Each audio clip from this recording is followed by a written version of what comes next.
그는 평소보다 일찍 집에 돌아왔다. 저택의 고요함 속에서 그는 아들의 목소리를 들었다. 혼자가 아니었다. 누군가와 대화하고 있었다.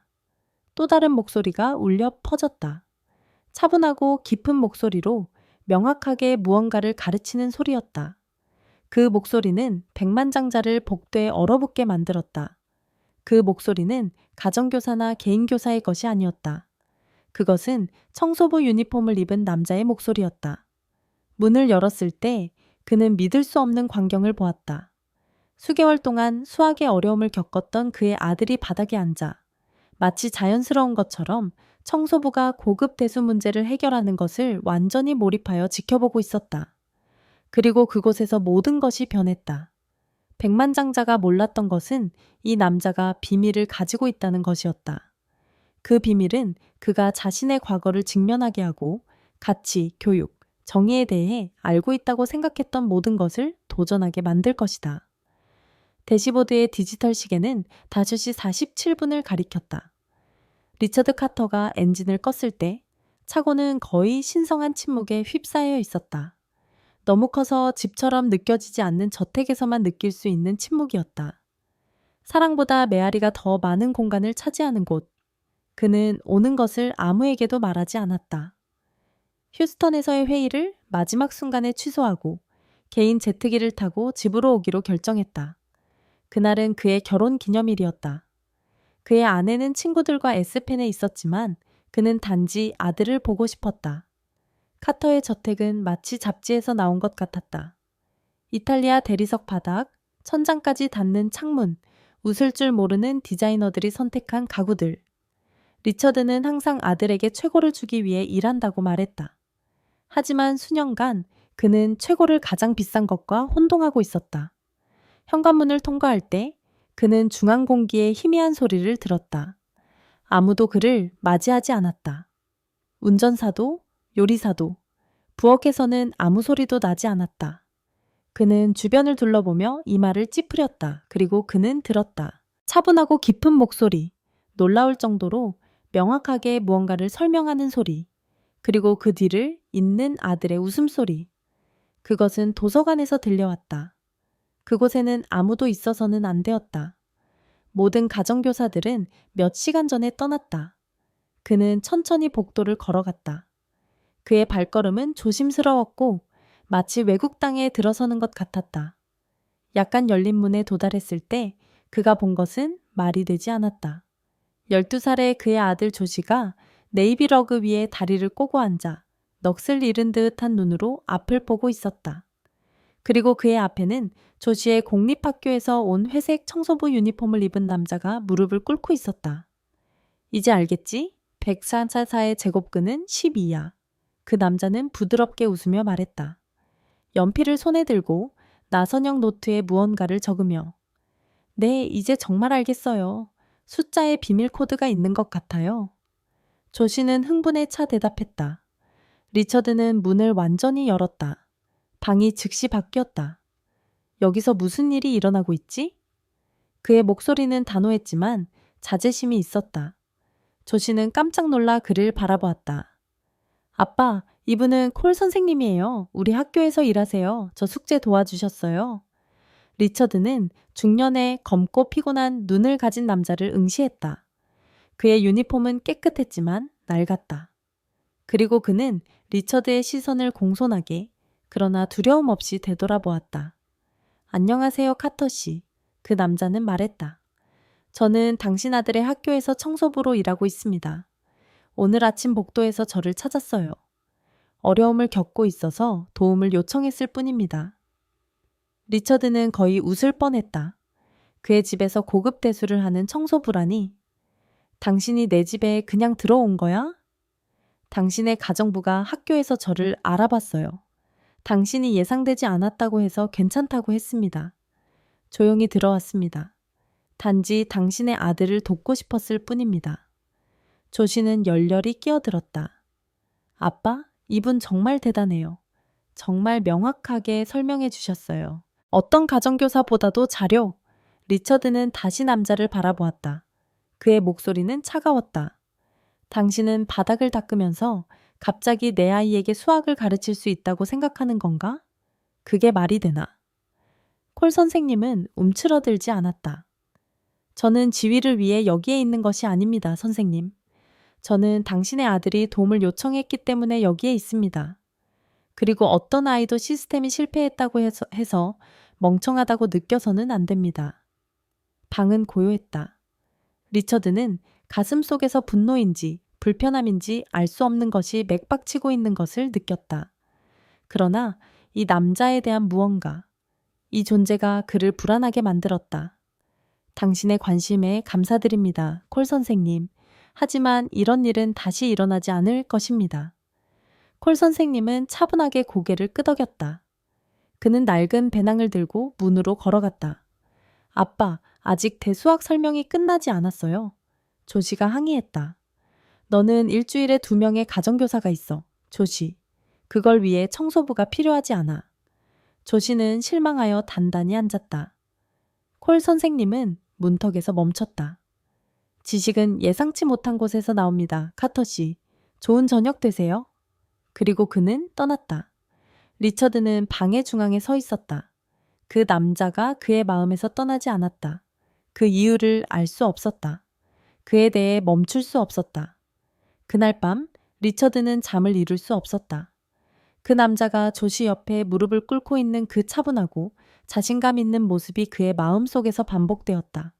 논리적이지 않았다. 어떻게 공립학교 복도를 청소하는 사람이 조시의 비싼 가정교사도 해결하지 못한 문제를 해결할 수 있었을까? 그는 이메일, 스프레드시트, 늦은 밤 회의 전화로 생각을 잠재우려 했다. 하지만 집중은 모래처럼 그의 손가락 사이로 빠져나갔다. 아침 식사 때 조시는 평소보다 더 활기찼다. 밝은 눈, 흥분된 목소리, 에너지 넘치는 팔. 아빠, 어젯밤에 제곡근을 정말 이해했어요. 암기한 게 아니라 진짜로 알게 되었어요. 소수와 관련된 논리 게임도 보여주셨어요. 정말 멋졌어요. 리처드는 커피를 마시며 어떻게 대답해야 할지 몰랐다. 그냥 청소부야, 아들. 그런 사람들은 교육할 훈련이 되어 있지 않아. 조시는 찡그렸다. 하지만 그는 저를 가르쳤어요, 모든 비싼 가정교사보다 더 자료. 더 중요한 것은 졸업장이냐 아니면 실제로 설명할 수 있는 사람이냐? 리처드는 대답하지 않았다. 그는 그냥 일어섰고 회의에 대해 중얼거리며 떠났다. 그날 오후 리처드는 평소와 다른 행동을 했다. 조시의 학교에 예고 없이 나타났다. 검은 차를 학교 앞에 주차하자 직원들과 학부모들이 그를 쳐다보았다. 무결점의 정장을 입고 광택이 나는 신발을 신었으며 차가운 의문스러운 표정으로 그는 곧장 교장실로 갔다. 접수원은 망설였다. 예약은 없었지만 카터라는 이름은 여전히 영향력이 있었다. 콜이라는 사람에 대한 정보를 원합니다. 콜 선생님, 청소부. 중년의 날카로운 직관을 가진 교장은 대답하기 전에 망설였다. 콜 선생님은 여기서 2년 정도 일했습니다. 결석한 적도 없고 지각한 적도 없어요. 학생들은 그를 존경합니다. 직원들도 마찬가지입니다. 그는 자신의 역할을 넘어 도움을 줍니다. 어려움을 겪는 학생들에게도요. 그는 특별해요. 리처드는 눈썹을 올렸다. 그런 사람이 왜 걸레를 밀고 있죠? 그녀는 천천히 숨을 내쉬었다. 콜 선생님은 자신의 과거를 공유한 적이 없습니다. 하지만 그가 한때 주요 대학의 수학 교수였다는 소문이 있습니다. 그 후 비극적인 일이 일어나 모든 것을 떠났다고 합니다. 어떤 비극인가요? 우리는 모릅니다. 그가 어느 날 와서 일을 요청했습니다. 직함이 필요 없다고 했어요. 단지 기회만. 그날 밤 자신의 사무실에서 리처드는 전화를 들어 자신의 사립탐정에게 전화를 걸었다. 조나단 콜이라는 사람에 대한 모든 정보를 원합니다. 조시 학교의 청소부로 일합니다. 그가 살았던 곳, 공부했던 곳, 모든 기록, 오늘 밤 다 필요합니다. 알겠습니다. 사무실 창문 밖으로 도시의 불빛이 빛나는 가운데 보고서가 그의 받은 편지함에 도착했다. 그는 손에 음료를 들고 파일을 열었다. 전체 이름 조나단 콜, 나이 52세, 학력, UCLA 응용 수학 박사, UC 버클리 전임 교수. 국제저널의 논문게재 학문적 상수상. 리처드는 조용히 읽었다. 충격을 받았다. 그리고 가슴을 치는 충격이 왔다. 아내와 딸 사망. 5년 전. 자동차 사고. 소송에서 의료과실이 언급됨. 책임 있는 회사. 카터 메디컬 솔루션스. 그의 회사. 그의 의사. 그의 침묵. 그의 이름. 그의 손에서 유리가 약간 미끄러졌다. 그가 집에서 쫓아낸 남자는 단순한 청소부가 아니었다. 리처드가 알지 못하게도 그를 파괴한 남자였다. 다음 날 조씨는 수학시험을 집으로 가져왔다. 성적 A 베이스. 그의 첫 번째. 밑에는 떨리는 글씨로 콜 선생님 감사합니다 라고 적혀 있었다. 리처드는 오랫동안 종이를 응시했다. 그러고 나서 창가로 걸어가 아래 도시를 내려다보며 오랜만에 처음으로 부끄러움을 느꼈다. 진짜 아픈 부끄러움이었다. 그날 오후 리처드는 혼자 학교로 돌아갔다. 운전기사도 화려한 차도 비즈니스 슈트도 없이 그저 무언가 무거운 것을 안고 걷는 남자일 뿐이었다. 그가 그것을 뭐라고 불러야 할지 아직 확신할 수 없었다. 콜 씨는 학교 뒤쪽에서 계단 난간에 묻은 얼룩을 천으로 부드럽게 닦고 있었다. 그의 자세는 위축되지 않았고 그의 행동은 방어적이지 않았다. 리처드가 다가오자 콜은 고개를 들었다. 카터 씨, 그는 차분하게 말했다. 공손히 고개를 끄덕이며. 당신과 얘기하고 싶습니다. 리처드는 직설적으로 답했다. 콜은 천을 내려놓고 손을 닦으며 고개를 끄덕였다. 그들은 함께 체육관 뒤쪽의 조용한 곳으로 걸어갔다. 학생들로부터 떨어져 있고 오래된 나무들로 그늘이 진 곳, 희미한 교통소음이 들렸다. 당신의 배경을 조사했습니다. 리처드가 시작했다. 당신이 누구인지 압니다. 무슨 일이 있었는지 압니다. 우리 회사가 무엇을 했는지도 압니다. 콜은 즉시 대답하지 않았다. 그는 포장도로를 내려다보다가 다시 리처드를 바라보았다. 그의 목소리는 여전히 흔들리지 않았다. 언젠가 누군가가 알아낼 거라고 항상 생각했습니다. 이제는 별로 중요하지 않아요. 내가 모든 것을 잃었을 때 세상은 멈추지 않았습니다. 지금 왜 그래야 하죠? 리처드는 눈을 내리깔고 손을 어디에 두어야 할지 몰랐다. 몰랐습니다. 진료소의 결정에 관여하지 않았습니다. 오류나 합의에 대해 알지 못했습니다. 이제 막 알게 되었습니다. 그리고 정말 미안합니다, 콜씨. 진심입니다. 사과하러 온 게 아닙니다, 카터씨. 동정도 필요 없습니다. 고통은 누군가가 후회한다고 사라지지 않습니다. 그저 형태가 변할 뿐입니다. 리처드는 목에 단단한 매듭이 올라오는 것을 느꼈다. 왜 아무 말도 하지 않았습니까? 왜 제 아들을 도왔습니까? 모든 일이 있고 난 후 왜? 콜은 벽에 기대어 팔짱을 끼고 조용히 말했다. 당신의 아들은 당신이 아니니까요. 그리고 소녀였던 내 딸의 눈과 같은 눈을 가진 소년이 나를 바라볼 때 나는 외면할 수 없습니다. 그 말은 리처드에게 깊이 와닿았다. 사업가로서도 심지어 아버지로서도 아닌 한 인간으로서 당신은 삶을 재건할 수 있었습니다. 대학으로 돌아가고 책을 쓰고 칭송받을 수 있었습니다. 왜 이곳에, 왜 보이지 않게 되었습니까? 콜은 희미하게 미소 지었다. 그것은 기쁨의 미소가 아니라 생존이었다. 인정을 쫓지 않았습니다. 평화를 원했습니다. 그리고 그것을 찾은 유일한 곳이 여기였습니다. 아무도 내게 기대하지 않습니다. 아무도 요구하지 않습니다. 그저 내가 할 수 있는 방식으로 돕게 해줍니다. 그들은 잠시 조용히 서 있었다. 리처드는 마침내 콘크리트 벤치에 앉으며 부드러운 목소리로 말했다. 당신은 제 아들을 구했습니다, 콜씨? 학문적으로만이 아닙니다. 그는 다시 자신을 믿습니다. 그는 미소 짓고 웃습니다. 수학만 가르친 게 아닙니다. 그의 빛을 되찾아 주었습니다. 그리고 나는 그것을 무시할 수 없습니다. 콜은 대답하지 않았다. 당신을 돕고 싶습니다. 진정으로 돕고 싶습니다. 돈이 아니라요. 무언가를 창조하고 싶습니다. 진정한 공간, 당신이 이끌고 의미 있고 지속 가능한 무언가를 형성할 수 있는 새로운 프로젝트를. 콜의 눈은 의심이 아닌 신중함으로 좁아졌다. 이게 죄책감에서 나오는 게 아니라고 확신하십니까? 어쩌면 일부는 그렇습니다. 리처드는 인정했다. 하지만 대부분은 존경이고 그 이상입니다. 아직 설명할 수 없는 무언가. 콜은 한동안 조용히 있었다. 그리고 마침내 그는 손을 내밀었다. 그러면 더 많이 듣고 덜 말하는 것부터 시작하세요.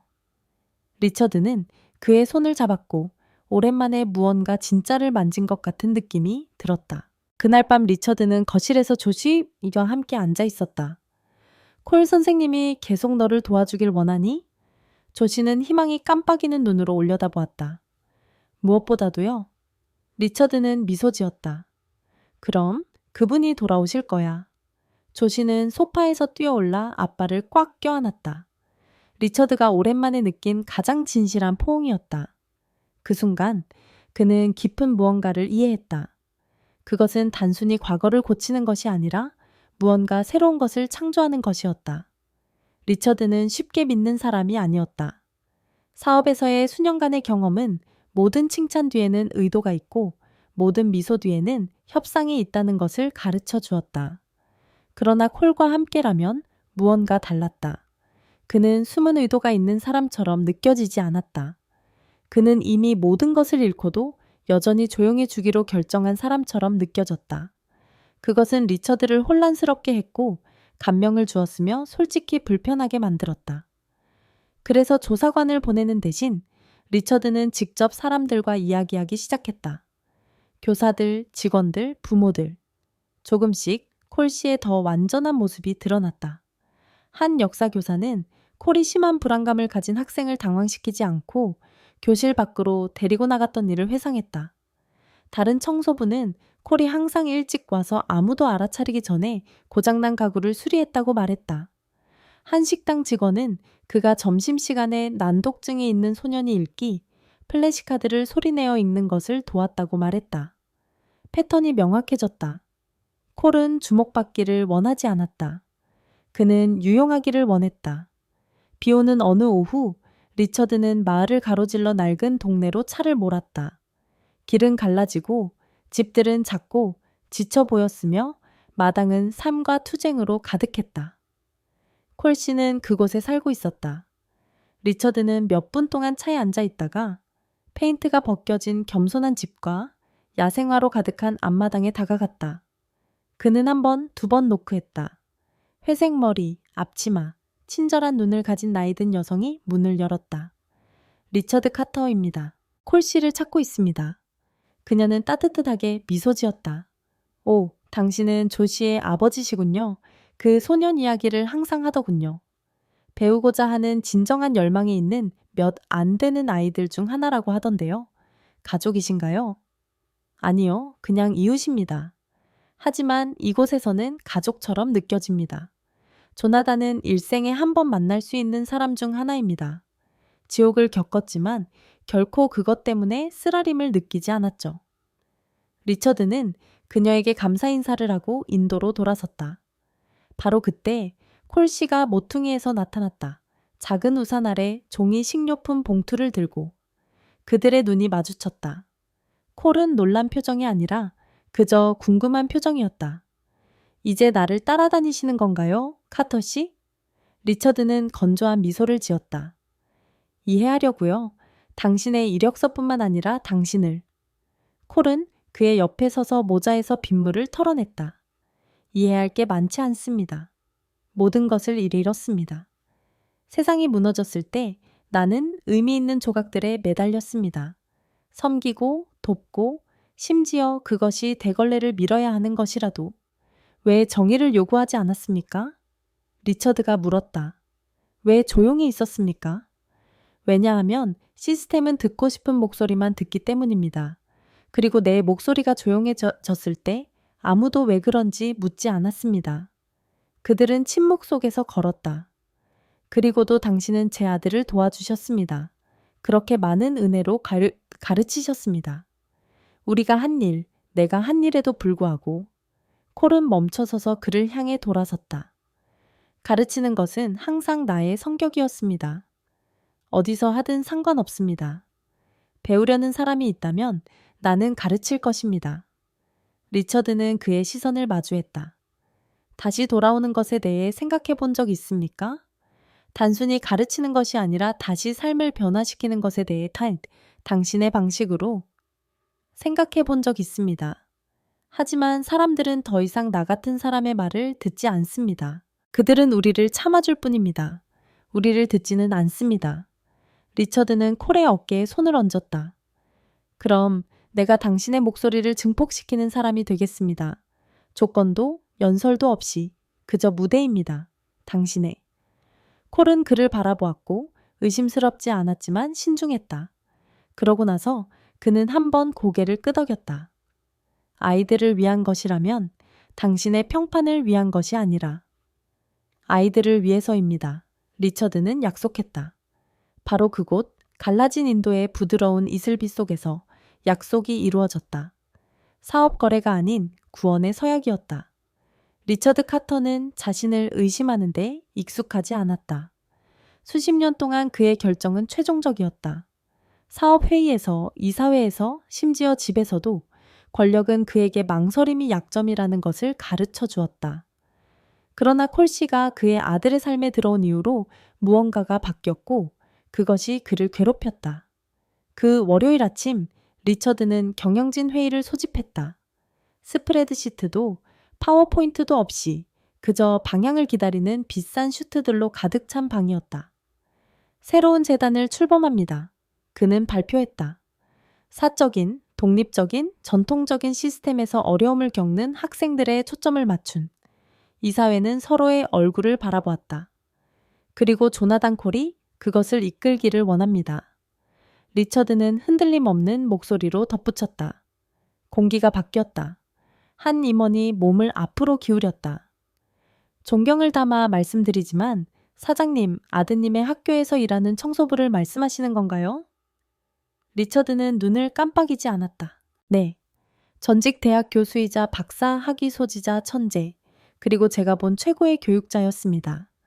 다른 임원이 불안한 표정으로 입을 열었습니다. 하지만 카터 메디컬이 지원하는 재단을 관리하는 관리인이면 주주들이 어떻게 생각할까요? 그들은 내가 말하는 대로 생각할 겁니다. 리처드는 답했습니다. 솔직히 나는 외관에 신경 쓰는 것을 그만두었습니다. 나는 실질적인 것을 원합니다. 그는 더 이상 논쟁할 틈도 주지 않고 방을 나갔습니다. 집으로 가는 길에 리처드는 낯선 감정을 느꼈습니다. 저항감, 다른 사람들로부터가 아니라 내면에서부터. 가슴 깊은 곳에서 의심을 속삭이는 목소리, 자존심, 오래되고 고집스러운 것이 다시 표면으로 올라오려 하고 있었습니다. 그날 밤 조시는 저녁 식탁에 앉아 음식을 찌르고 있었습니다. 그는 멍한 표정이었습니다. 무슨 일 있어, 친구? 리처드가 물었습니다. 조시는 어깨를 으쓱했습니다. 콜 선생님이 오늘 학교에 안 왔어요. 휴가를 내셨다고 했어요. 리처드는 찡그렸습니다. 처음 듣는 소식이었습니다. 그럼 내 과외 선생님들은 어때? 그냥 말만 해요. 듣질 않아요? 나는 왜 방정식에서 X를 고립시키는지 물었는데 그는 그냥 그렇게 하는 거야 라고 했어요. 콜 선생님은 절대 그렇게 말하지 않았어요. 그는 이해가 되게 설명해 주셨어요. 리처드는 천천히 고개를 끄덕였습니다. 내가 학교에 가서 얘기해 줄까? 조시는 고개를 저었습니다. 그냥 그분이 돌아오셨으면 좋겠어요. 다음 날 리처드는 학교로 돌아갔습니다. 그는 콜 선생님에 대해 물었습니다. 교장은 불편해 보였습니다. 그는 휴가를 요청했습니다. 불만이 있었습니다. 일부 부모님들이 학생들과 너무 가까이 있는 것에 불편함을 느꼈습니다. 어떤 종류의 불만인가요? 그녀는 망설였습니다. 명확히 말하지 않았지만 그 언어는 암호화되어 있었습니다. 부적절한 친밀감, 자격 없는 지도, 그는 자신의 위치를 알아야 한다고 했습니다. 리처드는 턱을 꽉 물었습니다. 이건 인종차별인가요? 그녀는 한숨을 쉬었습니다. 그것은 시스템이었습니다. 그리고 시스템은 잔인해지기 위해 소리를 지를 필요가 없습니다. 그들은 속삭이고 문은 조용히 닫힙니다. 그날 밤 조씨는 성적표를 가지고 집에 돌아왔습니다. 새 과목에서 낙제점이었습니다. 뒷면에는 교사의 메모가 있었습니다. 조씨는 불안과 위축의 징후를 보이고 있습니다. 부모교사 회의를 추천합니다. 리처드는 종이를 부드럽게 접었습니다. 그리고 그는 차에 올라탔습니다. 콜 선생님은 문을 천천히 열었습니다. 그의 표정은 차분했지만 놀라지 않았습니다. 카테오 씨, 그는 무너지고 있습니다. 리처드는 그가 다치고 있으며 아무도 그에게 다가가는 방법을 모른다고 말했습니다. 콜은 그를 들어오라고 손짓했습니다. 그 집은 소박하고 조용했습니다. 배경에는 재즈 레코드가 부드럽게 흐르고 있었습니다. 왜 떠나셨나요? 내 존재가 사람들을 불편하게 했기 때문입니다. 나 같은 사람이 그들의 아이들과 함께 교실에 있는 것처럼 말하는 것이 잘 받아들여지지 않습니다. 특히 내가 성공하기 시작할 때 리처드는 폭발하고 싶은 충동을 억누르며 앉았습니다. 이건 불공평합니다. 이건 정상입니다. 콜은 대답했습니다. 이 나라는 나 같은 사람들을 상자에 넣는 방법을 알고 있습니다. 관리인, 범죄 위협, 교육자가 아닌 다른 무엇이든. 그걸 받아들일 수 있나요? 아니요. 하지만 저는 조용하고 안전하게 그것을 헤쳐나가는 법을 배웠습니다. 리처드는 앞으로 몸을 기울였습니다. 그러면 제가 소리를 내도록 하세요. 나는 잘못된 사람들이 이기는 것을 보는 것을 그만두겠습니다. 콜은 잠시 그를 바라보았습니다. 그게 무슨 뜻인지 준비되셨나요? 반발? 고립? 제 아들과 그와 같은 아이들을 돕는다면? 네. 며칠 만에 처음으로 콜 선생님은 정중하지 않고 진심으로 미소를 지었습니다. 그럼 시작합시다. 월요일, 콜 선생님은 학교로 돌아갔습니다. 조씨는 복도에서 그를 보고 기쁨에 찬 눈으로 달려갔습니다. 돌아오셨네요. 제가 말했잖아요. 콜은 미소 지으며 말했습니다. 나는 오래 떠나지 않아요. 그리고 리처드는 입구에 서서 멀리서 그들을 보며 강력한 것을 깨달았습니다. 이제는 속죄에 관한 것이 아니었습니다. 혁명에 관한 것이었습니다. 카터 저택에는 다시 일상이 돌아왔습니다. 반짝이는 카운터, 완벽한 타이밍, 통제의 환상. 하지만 뭔가 어긋난 것 같았습니다. 조시. 리처드는 며칠이 지나서야 알아차렸습니다. 그의 아들은 조용히 고개를 숙이고 떨어져 있었습니다. 대수학이나 두뇌 티저에 대한 신나는 이야기들은 더 이상 없었습니다. 웃음도 사라졌습니다. 저녁 식사 중에 리처드는 확인하려고 했습니다. 학교는 어때? 조씨는 어깨를 으쓱했습니다. 괜찮아요. 콜 선생님 소식은? 조씨는 접시를 내려다 보았습니다. 아니요, 아직 휴가 중이라고 했어요. 리처드의 속이 조여왔습니다. 그럼 내 과외 선생님들은? 조씨는 좌절하며 한숨을 쉬었습니다. 그들은 신경 쓰지 않아요. 그들은 내게 말하지 않고 나와 함께 말하지 않아요. 어제 내가 질문을 했을 때 그 사람은 내가 멍청하다는 듯이 눈을 굴렸어요. 리처드는 찡그렸습니다. 선생님에게 말했니? 그녀는 내가 더 집중해야 한다고 했어요. 아마도 내가 문제를 일으키고 있다고. 조씨는 접시 위의 음식을 밀었습니다. 그냥 콜 선생님이 돌아오셨으면 좋겠어요. 학교에서 전화가 다시 시작되었습니다. 처음에는 성적이 떨어진다는 것이었고 그 다음에는 행동 문제에 관한 것이었습니다. 한 상담사는 불안을 언급했습니다. 수학 과외 선생님은 조지가 협조적이지 않다고 그만두었습니다. 교사들은 특별한 시험을 제안했습니다. 하지만 리처드는 더 잘 알고 있었습니다. 그의 아들은 망가진 것이 아니라 그냥 외로웠습니다. 그날 밤 리처드는 조시의 방으로 들어갔습니다. 소녀는 벽을 바라보며 옆으로 누워 있었습니다. 앉아도 될까? 조시는 고개를 끄덕였습니다. 리처드는 침대 가장자리에 앉아 부드럽게 말했습니다. 어렸을 때 어둠을 무서워했을 때 기억나? 조시는 작은 미소를 지었습니다. 당신은 천장에 별을 붙였어요. 그리고 나는 어둠은 나쁜 것이 아니라고 말했어요. 그것은 이미 있는 것을 숨기는 것뿐이라고. 조씨는 그를 향해 몸을 돌렸습니다. 지금도 그래요. 어둡고 아무도 불을 켜려고 하지 않아요. 그 문장은 리처드를 무너뜨렸습니다. 시적이어서가 아니라 사실이었기 때문입니다. 2일 후 리처드는 학교로 돌아갔습니다. 콜 선생님은 어디 계시나요? 교장은 패배한 듯 보였습니다. 그는 여전히 휴가 중입니다.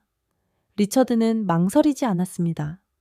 그날 밤 그는 다시 콜의 집으로 차를 몰고 가서 문을 두드렸습니다. 이번에는 콜이 빨리 문을 열었습니다. 그는 먹지 않아요. 그는 실패하고 있어요. 당신은 그를 어둠에서 꺼냈고 이제 아무도 그를 다시 데려올 수 없습니다. 콜은 고개를 끄덕이고 옆으로 물러섰습니다. 들어오세요. 그들은 같은 조용한 방에서 서로 마주 앉았습니다. 그들이 당신을 떠나게 했습니다. 그들은 나를 해고하지 않았지만 내가 환영받지 못한다는 것을 분명히 했습니다. 불만은 행동에 관한 것이 아니었습니다. 그것은 존재에 관한 것이었습니다. 나 같은 사람이 보이는 것에 관한 것이었습니다. 당신이 흑인이기 때문에, 내가 그들이 기대하는 것이 아니기 때문에, 거친 손과 뛰어난 지성을 가진 남자, 축복이 아닌 위협으로 나는 그것을 받아들일 수 없습니다. 그렇다면 싸우세요. 하지만 이해하세요, 카터지. 이것은 일회성 전투가 아닙니다. 이것은 세대를 거슬러 올라가는 것입니다. 리처드는 고개를 끄덕였습니다. 그럼 함께 싸웁시다. 콜 선생님은 일어나 손을 내밀었습니다. 길을 밝힙시다. 월요일, 조씨는 교실로 들어가 그를 보았습니다. 화이트보드 앞에 서서 미소를 짓고 있었습니다. 콜 선생님, 조씨는 그에게 달려갔습니다. 불빛이 돌아왔고 학교 문 밖에서 리처드는 지켜보고 있었습니다. 이번에는 부끄러움이 아닌 목적을 가지고 재단은 모양을 갖추고 있었습니다. 서류 작업이 진행 중이었습니다. 건축가들은 도시 중심부의 오래된 기술학교를 조사하기 시작했습니다. 낡은 페인트와 삐걱거리는 바닥이 있는 건물이지만 충분한 공간과 빛이 있었습니다. 리처드는 그 안에서 가능성을 보았습니다. 아니면 그저 그가 느끼고 있는 모든 것을 표현할 곳이 필요했을지도 모릅니다.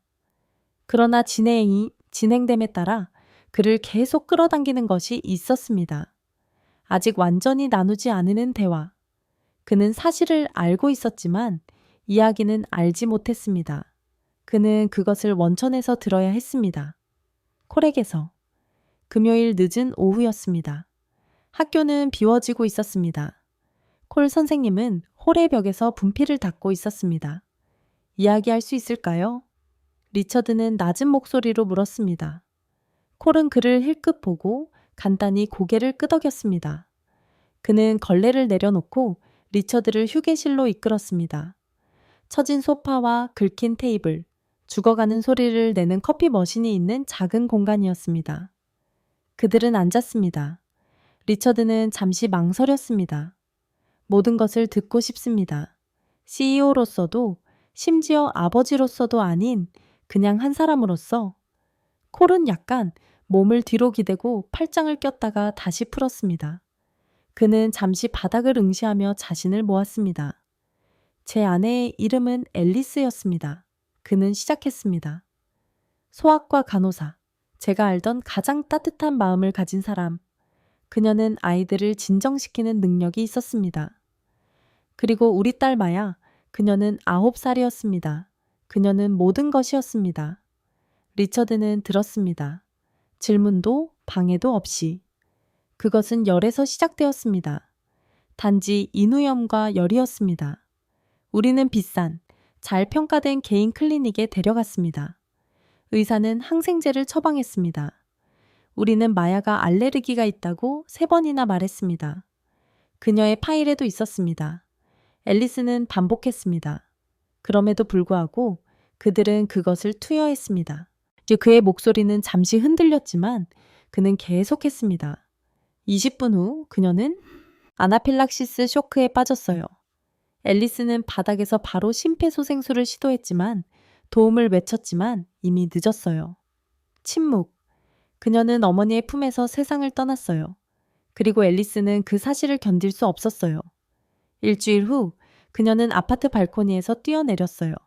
그 일이 일어났을 때 저는 부엌에 있었어요. 리처드는 입을 가리고 숨을 쉬려고 애쓰고 있었어요. 그의 심장은 귀에서 쿵쿵 뛰고 있었어요. 콜은 눈물을 닦았지만 눈물을 흘리지는 않았어요. 저는 소송을 제기했고 모든 증거와 차트, 알레르기 기록을 가지고 있었어요. 하지만 법정에 가기 전에 당신의 회사 변호사들이 나타나 큰 합의금을 제안하며 공개적으로 말하면 모든 것을 잃을 거라고 했어요. 당신은 돈을 받았군요. 리처드가 조용히 말했어요. 아니요, 저는 침묵을 선택했어요. 저는 딸을 평화롭게 묻을 권리를 선택했어요. 복수가 필요하지 않았어요. 전쟁터처럼 느껴지지 않는 관이 필요했어요. 리처드는 일어났어요. 그는 벽에 기대어 손을 무릎에 얹고 숨을 가쁘게 쉬었어요. 몰랐어요. 몰랐어요. 믿어요. 콜이 부드럽게 대답했어요. 하지만 사실은 변하지 않아요. 제 딸이 지워졌다는 사실이요. 리처드는 다시 돌아섰어요. 그의 눈은 붉게 물들어 있었어요. 당신은 저를 미워할 수도 있었는데 그러지 않았어요. 그것이 무슨 소용이었을까요? 그녀를 되돌리거나 무엇인가를 고쳤을까요? 그런데 왜 제 아들을 돕나요? 콜은 긴 침묵을 가졌어요. 조시를 봤을 때 마야의 눈, 학습에 대한 갈망, 그녀의 빛을 봤기 때문이에요. 그리고 아마도 누군가를 아직 구할 수 있다는 것을 믿고 싶었어요. 리처드 지어리의 목소리는 갈라졌어요. 그 재단에 그녀의 이름을 붙이고 싶어요. 마야. 그녀로 시작해야 해요. 콜은 천천히 고개를 저었어요. 저는 이 일을 인정받기 위해 한 게 아니에요. 알아요. 리처드가 말했어요. 하지만 사람들은 그녀를 기억해야 해요. 그녀가 죽었기 때문이 아니라 그녀가 영감을 주었기 때문이에요. 콜은 시선을 돌렸고 이번에는 눈물이 한 방울 흘렀어요. 그녀의 이름을 사용할 때는 죄책감이 아닌 사랑으로 해야 해요. 오직 사랑으로. 리처드는 약속했어요. 그들은 일어나서 악수를 했고 그들 안에 무언가가 변화했어요. 해결된 것도 지워진 것도 아니지만 존중받은 것이었어요. 2주 후 리처드는 작은 언론 군중 앞에 섰어요. 화려한 행사도 홍보팀도 없이 오직 진실만으로요. 오늘 저는 마야 재단의 창립을 자랑스럽게 발표합니다. 이곳은 무시당하거나 낙인 찍힌 아이들을 위한 공간이며 제가 아는 가장 훌륭한 교육자 중 한 분인 조나단 콜 선생님이 이끌 것입니다. 기자들은 가볍게 박수를 쳤어요. 콜은 마이크 앞으로 나섰어요. 그는 메모를 준비하지 않았고 그냥 말했어요. 저는 한때 모든 것을 잃었지만 가르침은 저에게 무언가를 돌려주었습니다. 아이가 배울 때마다 제 딸은 다시 살아납니다. 앞줄에 앉은 조씨는 눈을 크게 뜨고 앉아 있었고 처음으로 유산이 무엇인지 진정으로 이해했어요. 마야 재단은 풍선도 리본 자르기도 없이 단지 나무문과 지식은 예상치 못한 곳에서 발견된다 라는 문구가 새겨진 청동 명판과 함께 문을 열었어요. 내부는 여전히 학교처럼 보였어요. 오래된 바닥, 중고 가구, 오래된 수업의 흔적이 남은 화이트보드. 하지만 무언가 신성한 느낌이 들었어요. 희망이 벽에 울려 퍼졌어요. 콜 선생님은 첫 번째 학생 그룹을 준비하며 교실 중 하나에 서 있었어요. 12명의 아이들, 모두 어떤 낙인이 찍힌 아이들. 학업 성취도가 낮거나 행동 문제가 있거나 어려운 아이들. 그들은 조용히 밀려났던 시스템의 아이들이었어요. 그는 이 방의 화이트보드에 썼어요. 아무도 문제가 아니다. 리처드는 매일 오기 시작했어요. 회의나 언론 때문에가 아니라 그냥 지켜보기 위해서요. 어느 날 오후, 그는 교실 밖에 서서 팔짱을 끼고 조용히 조시를 지켜봤어요. 그의 아들은 집중하고 참여하며 웃고 논리 퍼즐을 풀고 질문을 던지며 번창하고 있었어요. 콜 선생님은 문간에 있는 리처드를 알아차리고 다가갔어요. 그들이 성장하는 걸 보는 건 좋은 일이죠? 더 좋아요. 리처드는 대답했어요. 오랫동안 저는 성공이란 침묵이라고 생각했어요. 완벽한 가정, 수익성 있는 회사. 이제는 아마도 다른 사람에게 말할 공간을 주는 것이 성공일지도 모른다고 생각해요. 콜은 미소 지었어요. 이제 당신은 마음으로 듣고 있는 것 같아요. 그리고 당신은? 리처드가 물었어요. 어떻게 지내세요? 피곤하지만 완전해요. 잠시 멈춤. 콜은 덧붙였어요. 고통은 사라지지 않아요. 그저 형태가 변할 뿐이에요. 이 아이들을 가르치는 것이 마야와 대화하는 방법이에요. 그리고 그녀는 그들을 통해 대답해요. 리처드는 압도되어 고개를 끄덕였어요. 그는 다시 웃기 시작했어요. 그는 조용히 속삭였어요. 조시가 이제는 내면에서 웃어요. 좋아요. 한동안 그는 잠긴 방처럼 들렸어요. 그리고 당신은? 당신이 그 방을 열었어요. 재단은 천천히 그러나 꾸준히 성장했어요. 소문은 지역사회에서 시작되어 블로그로 그리고 지역 뉴스 코너로 퍼졌어요. 더 많은 교사가 자원봉사를 요청했고 부모들은 자리를 요구했어요. 몇몇 회의론자들은 콜 선생님을 비판하려 했어요. 그가 현재의 교사 자격증이 없다고 단지 청소부일 뿐이라고 했어요. 그러나 대답은 리처드에게서 오지 않았어요. 아이들에게서 왔어요. 하나씩 그들은 편지를 썼어요. 콜 선생님은 제가 멍청하지 않다고 느끼게 해주셨어요. 다르다는 것이 고장난 것이 아니라고 가르쳐 주셨어요. 그는 단지 수학만 가르친 것이 아니에요. 생각하는 법을 가르쳐 주셨어요. 마케팅도 해시태그도 없이 한때 침묵했던 목소리들이 이제 노래하고 있었어요. 그날 밤 리처드는 꿈을 꾸었어요. 그는 병원 복도에 서 있는 여자를 봤어요. 그녀는 차분하게 지켜보고 있었어요. 그는 그녀를 알아보지 못했지만 그녀가 누구인지 알았어요. 앨리스, 마야의 어머니. 그녀는 말하지 않았고 미소도 짓지 않았지만 고개를 끄덕였어요. 그리고 꿈속에서 그는 알았어요. 그녀가 그를 용서했음을. 그는 얼굴에 눈물을 흘리며 깨어났어요.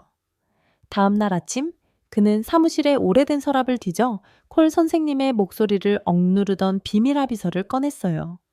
그것은 여전히 유효하고 여전히 구속력이 있었어요. 그는 전화를 들었어요. 나를 피하고 싶어요. 콜이 말하도록 하세요. 그의 이야기를 하도록 하세요. 법률팀은 당황했어요. 당신이 노출될 겁니다, 선생님. 회사도요. 그럼 저를 노출시키세요. 27년 만에 리처드 카터는 다른 사람이 들을 수 있도록 자신이 읽는 것을 선택했어요. 그날 오후 그는 콜과 만나 모든 것을 이야기했어요. 콜은 한동안 아무 말도 하지 않았어요. 그러다 그는 속삭였어요. 이제 그녀는 쉴 수 있어요. 그런 다음 그는 천천히 깊게 숨을 내쉬었어요. 마치 수년간 물속에 있다가 드디어 숨을 쉬는 사람처럼. 시간이 지나면서 더 많은 건물이 추가되고 더 많은 학생들이 환영받았지만 그 핵심은 변하지 않았어요. 한 교사가 가장 잘 요약했어요. 그는 단지 학교를 세운 것이 아니라 잊혀진 마음들을 위한 집을 지었어요. 어느 날 조씨는 그의 일기에 쓴 인용구를 가지고 집에 돌아왔어요. 진정한 영웅은 망토를 입지 않아요. 때로는 걸레를 들고 다른 사람들이 넘어졌던 길을 청소해요. 리처드는 그것을 액자에 넣어 모든 상장 위에 놓았어요. 마야 재단의 두 번째 위치는 회색 가을 아침에 문을 열었어요. 거리들이 피곤해 보이고 사람들이 서로를 지나치며 모든 것이 너무 빨리 움직여 현실처럼 느껴지지 않는 그런 날이었어요. 하지만 여기서는 아니었어요. 낡은 창고들이 피곤한 노인들처럼 서로에게 기대어 있는 동네 한가운데서 다른 일이 벌어지고 있었어요. 웃음이 울려 퍼졌어요. 아이들은 접이식 의자 주위를 뛰어다녔어요. 부모들은 오래된 전화기로 흐릿한 사진을 찍으며 미소 지었어요. 자원봉사자들은 금이 간 플라스틱 테이블을 신성한 재단처럼 옮겼어요. 리처드는 이제 항상 그랬듯이 일찍 도착했어요. 운전기사도 디자이너 슈트도 없이 그냥 청바지, 부드러운 재킷, 그리고 조용한 눈으로요. 보이려는 것이 아니라 보려고 하는 거였어요. 콜 선생님은 이미 거기 있었어요. 인쇄된 워크시트를 정리하고 있었어요. 그의 손은 이제 더 나이 들어 보였지만 그의 미소는 전혀 늙지 않았어요. 일찍 오셨네요. 콜이 말했어요. 시작을 놓치고 싶지 않았어요. 리처드가 대답했어요. 사실 이제는 중요한 것을 놓치고 싶지 않아요. 콜은 말없이 고개를 끄덕였어요. 그들은 이제 많은 말을 필요로 하지 않았어요. 그들 사이의 침묵은 그 자체로 하나의 언어가 되었어요. 이 새로운 건물은 50명의 아이들을 맞이할 것이었어요. 모두 어려운 학교에서 온 아이들이었고 그들의 나이에 비해 너무 무거운 이야기를 지니고 있었어요. 어떤 아이들은 낙인이 찍혔고 다른 아이들은 무시당했어요. 하지만 여기서는 그들이 보일 것이었어요. 학생으로서뿐만 아니라 미래로서. 콜은 첫 번째 교실로 들어갔어요. 책상은 맞지 않았고 벽은 여전히 오래된 페인트 냄새가 났지만 공기는 정기적이었어요. 그는 8세에서 13세 사이의 아이들, 100번의 조용한 방식으로 충분하지 않다고 들었던 아이들을 바라보았어요. 그는 보드에 썼어요. 존경을 얻기 위해 당신 자신을 바꿀 필요는 없어요. 뒤쪽에 한 소녀가 손을 들었어요. 시험을 보실 건가요? 콜은 미소 지었어요. 단 하나요. 얼마나 많으신 빛을 가지고 있는지 보고 싶어요. 안쪽에서는, 밖에서는 리처드가 프로젝트 코디네이터와 함께 부지를 걸었다. 그는 청사진과 기금 모금 차트를 흑급 보았지만 이제는 숫자에 마음이 없었다. 그리고 교사들은요, 그가 물었다. 대기자가 있습니다. 주 저녁에서 교육자들이 콜씨 밑에서 훈련받기를 원합니다. 그의 이력서 때문이 아니라 그의 성과 때문입니다. 리처드는 주변의 벽돌벽을 올려다보았다. 이것은 프로그램이 아니었다. 그것은 맥박이었고 현실이었다. 몇 주 후 리처드는 시카고에서 열리는 사회적 영향력 컨퍼런스에 연사로 초대받았다. 그는 CEO로서의 연설 초대를 거절했다. 대신 그는 아버지로서 연설하기를 요청했다. 기부자와 영향력 있는 사람들로 가득 찬 청중 앞에 서서 그는 말했다. 때로는 가장 현명한 일이 말을 멈추고 세상이 듣기를 거부하는 사람의 말을 듣는 것입니다.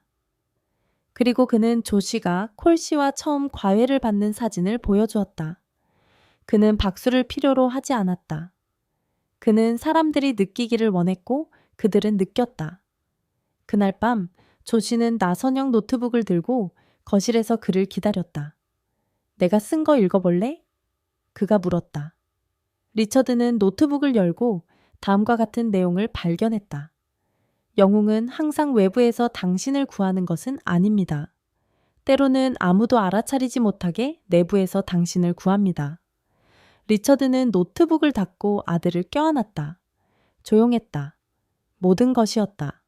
어느 금요일 오후 콜은 학생들이 다 떠난 후에도 오랜 시간 동안 원래의 기초 건물에 홀로 서 있었다. 햇살이 먼지 낀 창문을 통해 비쳐들었다. 그는 모든 것이 시작된 모퉁이 방으로 발을 들였다. 벽에는 마야의 사진이 간단한 황동 명판 위에 걸려 있었다. 당신의 빛은 절대 잊히지 않을 것입니다. 콜은 사진틀을 부드럽게 만졌다. 우린 해냈어, 아가야. 그가 속삭였다. 밖에서는 리처드가 차양 아래 서서 지켜보고 있었다. 그는 방해하지 않았다. 이제 그는 리더십이 항상 말하는 것이 아님을 이해했기 때문이다. 때로는 물러서서 다른 사람들이 성장하도록 하는 것이었다. 그달 말, 그들은 함께 침묵 속에서 블록을 걸었다. 카메라도 언론도 없었다. 단지 한때 깨진 세상의 반대편에 서 있던 두 남자가 중간에서 만났을 뿐이었다. 우리가 여기 있을 거라고 생각해 본 적 있나요? 리처드가 물었다. 100만 년 동안도 아니었죠. 콜이 말했다. 하지만 희망을 버리지 않았습니다. 그리고 이제 계속하고 싶어요. 그게 다야. 리처드가 미소 지었다. 그럼 함께 계속하자. 그리고 그들은 걸어갔다. 떠들썩함 없이 단지 목적만을 가지고. 콜씨가 처음 카터 저택에 들어와 한 소년에게 숫자가 비밀을 가지고 있음을 가르친 지 5년이 지났다. 세상은 멈추지 않았지만 그 안에 무언가가 변화했다. 조금 더 조용하고 조금 더 깊어졌다. 마야 재단의 원래 캠퍼스 안에서는 연말 행사를 위해 넓은 흰색 천막 아래 접이식 의자들이 배치되었다. 부모들은 사진을 찍었다. 아이들은 연설을 연습했다. 공기는 에너지와 자부심으로 가득 차 있었다. 리처드는 앞줄에 앉아 있었다. 눈에 띄게 더 회색이 되었고 덜 날카로워졌으며 더 인간적이었다. 그의 옆에는 이제 17살이 된 조시가 앉아 있었다. 더 키가 크고 더 현명하며 차분했다. 준비됐어? 리처드가 물었다. 조시는 긴장된 숨을 내쉬었다. 할 수 있어. 조시가 미소 지었다. 콜씨는 항상 말했다. 긴장한다는 것은 당신의 마음이 이것이 중요하다는 것을 알고 있다는 뜻입니다. 조시는 마이크 앞으로 나섰다. 군중은 조용해졌다. 안녕하세요. 제 이름은 조슈아 카터입니다. 그리고 어떤 사람들은 저를 한때 자벽부에게 과외를 받았던 아이로 알고 있습니다. 그리고 그것은 사실입니다. 하지만 그는 단순한 자벽부가 아니었습니다. 그는 얼굴의 바다를 바라보았다. 조나단 콜은 제가 오늘날의 제가 된 이유입니다. 그는 단지 수학을 가르친 것이 아닙니다. 그는 제가 스스로를 보는 방법을 가르쳤습니다. 그리고 오늘 그는 더 이상 우리와 함께하지 않습니다. 숨소리, 속삭임. 콜 씨는 2개월 전에 조용히 세상을 떠났습니다. 그가 살았던 것처럼 조용히. 그는 연설이나 찬사를 원하지 않았습니다. 그는 단지 일이 계속되기를 원했습니다. 조시는 숨을 들이쉬었다. 하지만 이 순간을 그에게 경의를 표하지 않고 지나칠 수는 없었습니다. 그래서 오늘 저는 자랑스럽게 이곳의 이름을 발표합니다. 그는 뒤를 돌아 손가락으로 가리켰다. 새로운 간판이 공개되었다. 마야와 콜 변역 학습 연구소. 청중은 눈물을 흘렸다. 이 이름은 너무 일찍 빛을 잃은 작은 소녀와 슬픔을 연료로 바꾼 남자를 기립니다. 그는 단지 학교를 세운 것이 아닙니다. 우리 모두에게 두 번째 기회를 만들었습니다. 박수는 우레 같았다. 그러나 그것은 소음이 아니라 감사였다. 행사 후 리처드는 홀을 혼자 걸었다. 그는 이제 교사 훈련 공간이 된 원래 교실 옆에 멈춰섰다. 벽에는 누군가가 콜씨의 오래된 화이트보드 메시지를 보존해 두었다. 그들이 침묵시키려 했던 마음을 과소평가하지 마십시오. 리처드는 그것에 손을 얹고 눈을 감았다. 그리고 수십 년 만에 처음으로 그는 후회를 느끼지 않았다. 그는 평화를 느꼈다. 그날 밤 집으로 돌아가는 차 안에서 조시는 창밖을 보며 생각했다. 아빠, 콜씨가 우리를 얼마나 변화시켰는지 알았을까요? 리처드는 잠시 침묵 속에서 운전했다. 그가 알 필요는 없었다고 생각해. 그는 그것을 살았어. 나는 그가 자랑스러워하길 바래. 그럴 거야. 하지만 더 나아가 그가 그 질문을 하는 네가 자랑스러워할 거야. 조시가 미소 지었고 리처드는 그의 어깨를 잡아주었다. 몇 년 후 연구소는 주 경계를 넘어 성장했지만 핵심은 남아 있었다. 한 교사는 말했다. 그는 우리에게 자벽부도 천재가 될 수 있고 딜을 받은 아이들도 꿈을 이룰 수 있으며 슬픔이 유산으로 피어날 수 있음을 가르쳤습니다. 그리고 입구 근처 짙은 남색으로 칠해진 벽에는 조시의 말이 있었다. 당신은 세상을 다 바꿀 수 없을지 몰라도 누군가의 세상을 바꿀 수 있습니다. 그리고 그것으로 충분합니다.